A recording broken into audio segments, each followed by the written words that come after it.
Bienvenue sur Light & Shoot, aujourd'hui on va parler de la lumière dure.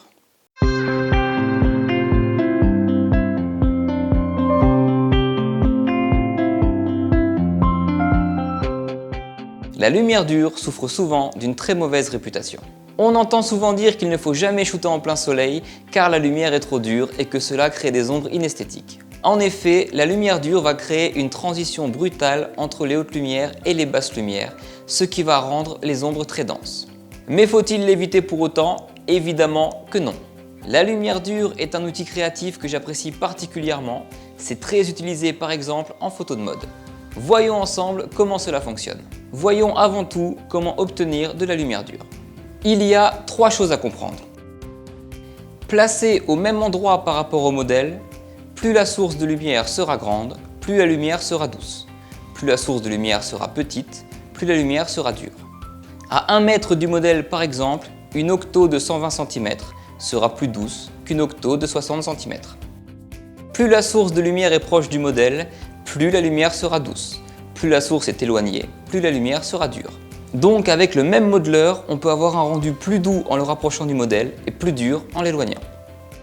Enfin, une dernière chose importante, c'est la diffusion de la lumière au sein des modeleurs. Une boîte à lumière par exemple a une toile diffusante devant qui va venir cacher la lampe du flash et en diffuser la lumière. Au contraire, ce type de bol va laisser passer la lumière du flash en direct.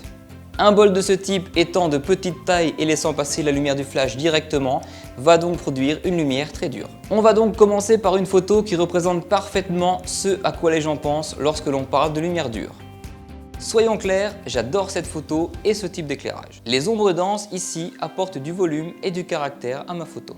Pour réaliser cette photo, j'ai utilisé un magnum. C'est un bol assez grand et profond qui donne une lumière très dure. Je l'ai placé un petit peu sur ma droite en hauteur, plongeant sur le modèle.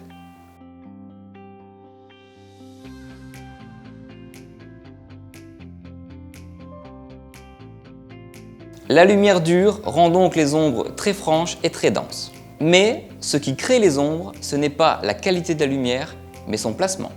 Il est donc tout à fait possible, en plaçant la source de lumière ou le modèle différemment, d'obtenir une photo avec une lumière dure et très peu d'ombre. Regardez la façon dont se comporte l'ombre sous le coup de Romane lorsqu'elle bouge la tête.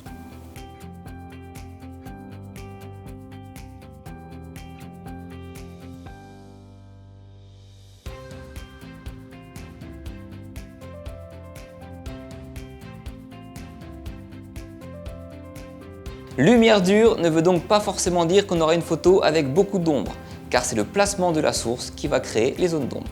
Pour la suite, j'ai utilisé un petit bol.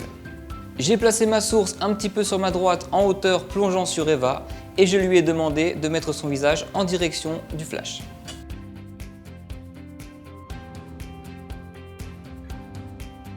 Grâce au positionnement de ma source, il y a très peu d'ombre sur le visage d'Eva. Mais ce modeleur m'apporte une lumière vive que j'aime beaucoup.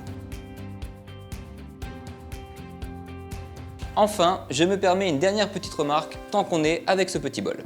Il ne faut surtout pas penser qu'il faut une grande source de lumière pour éclairer large et une petite source de lumière pour éclairer très serré. On peut tout à fait faire des photos en pied avec ce type de petit bol.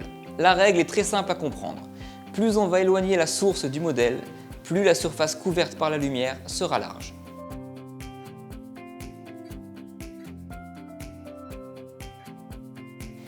En mettant ce bol sur un flash et en le reculant suffisamment, on peut donc faire cette photo.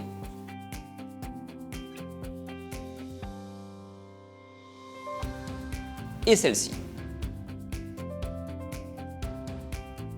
J'espère que cet épisode t'a plu. Si tu as des questions, pose-les en commentaire. Abonne-toi à la chaîne pour ne pas rater les autres. Et je te dis à très bientôt sur Light & Shoot.